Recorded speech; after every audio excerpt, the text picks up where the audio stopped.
let's do this. Oh, yeah. Hey guys. Today is like the next day after the yesterday. So, where did we stop? So yeah, the the the thing is, oh, didn't even reach this one. Okay. So it's been a little bit rough with the yesterday. It was not going so good, but yeah. Okay, honestly speaking, yesterday was really trashy day. But today we didn't reach the PDA. Yes, we still have to wait for it to, either go down, either go up. You really cannot predict what's gonna happen. When we're like looking into the news, if we look into the news, oh, I'm looking at this. Okay, gonna change just a few settings. USD euro. Let's do for for the easiness at the 16th. So tomorrow, we have FOMC. For the reference, when we have FOMC meetings, it's better just to leave today like not even trading. Do not trade today because we have FOMC meeting. It can go pretty strange. Let's say if it goes bullish, it can go all of a sudden bearish. No reason. If you want to find a reason, it's the FOMC meetings. And also don't trade at the day of the FOMC meetings. Even if it goes past, just leave it. Just leave this day. Again, it can go just very unpredictably, and you can't really do anything with this. Well, again, when it comes to the trade here, you really can't do anything. You can't really do that much, to be honest. Because we cannot really predict if it's gonna go up, if it's gonna go down. By the way, I see there is like I saw that there is also this PDA, but just honestly speaking, there's not so much of a reaction when wicks touched it. Like wick one literally passed through it, the second wick also went through it, and in the structure, like this is the external. It can either go through this, and as this is the external PDA, it can react from this and go down. You can not react to it and just go bullish, either like go up. But there's also, just bear in mind, there's also a possibility that it can go down, also the same way. Just keep in mind that if you want to go bullish, overall the highs, look, it's bearish. It's looking super bearish.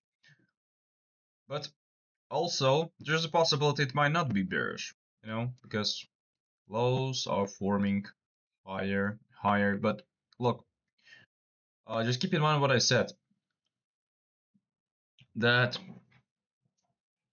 when we go, let's say, to one direction, let's say we go bearish, we sweep all the time lows. Look, we go bearish, we swept lows, we go bearish, we swept lows, we go bearish, we swept lows, we swept lows.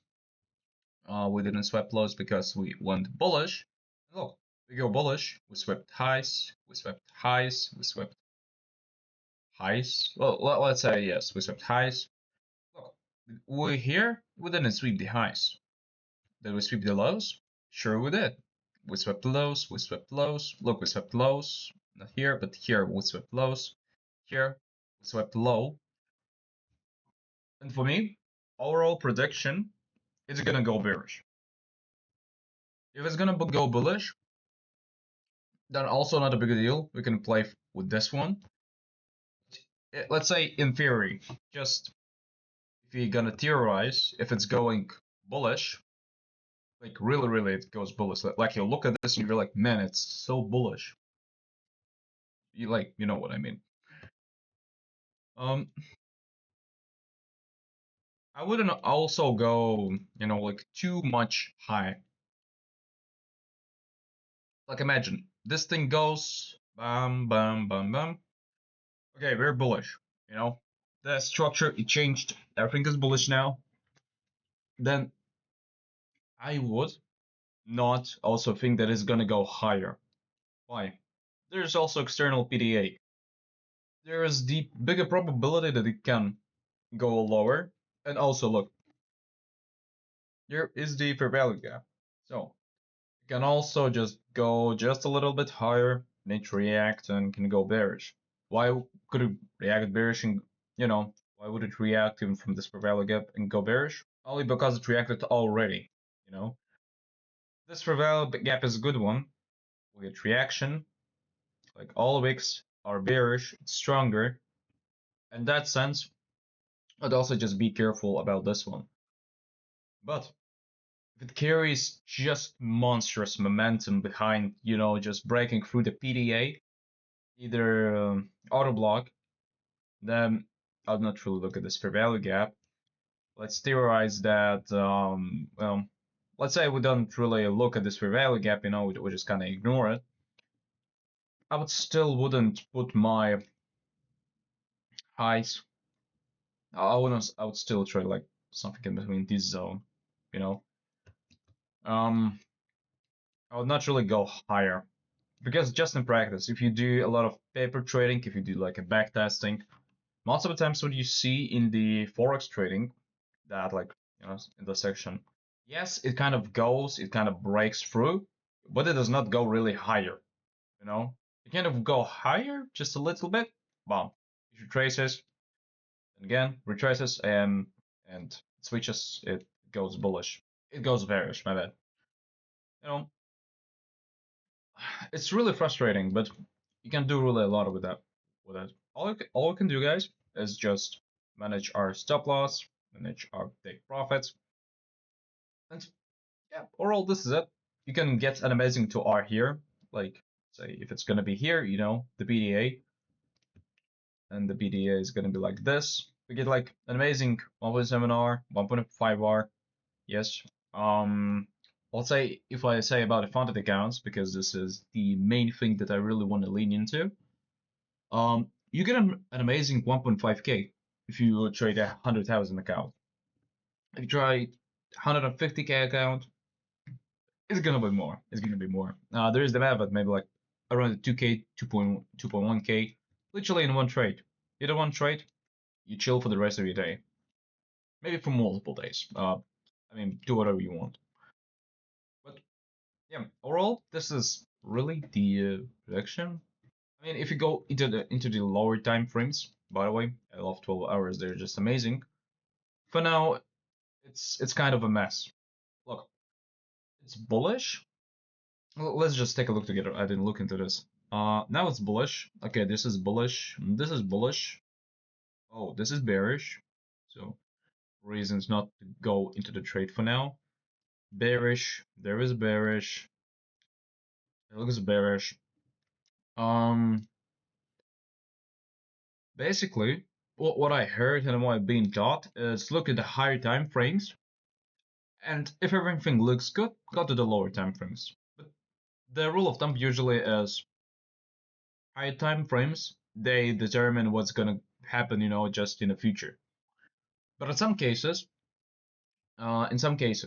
when you have tricky situations like this, or if you just wanna kind of get a better understanding of where the market is generally gonna go, when it's looking kind of it's gonna go like is it gonna go up, is it gonna go down?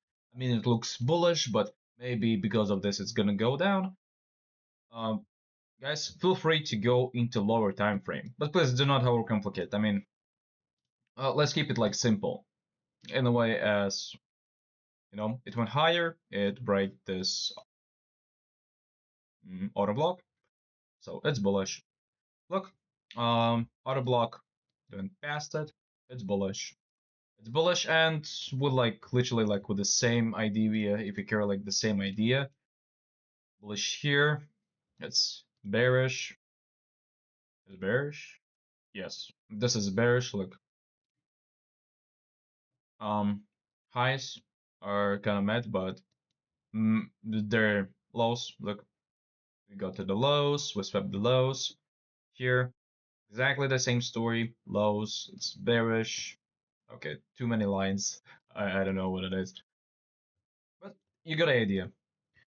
Um, how the oh fuck, it's the oh Frappuccino. It's 10 minutes. Okay, guys. I hope I didn't overwhelm you. Yeah, I didn't fix still with the microphone. I'm gonna try to fix this thing the next time I record a video. But overall, this is the general idea. Maybe in a week, the next week, I'm gonna record like some kind of a basic video about what is a wick because um yeah, again, the channel is made to be educational. If I mess up somewhere, please let me know what I did wrong. But yeah, so overall, this is it, guys. I hope you have an amazing trading session today and just have overall everything good. Okay, see you tomorrow.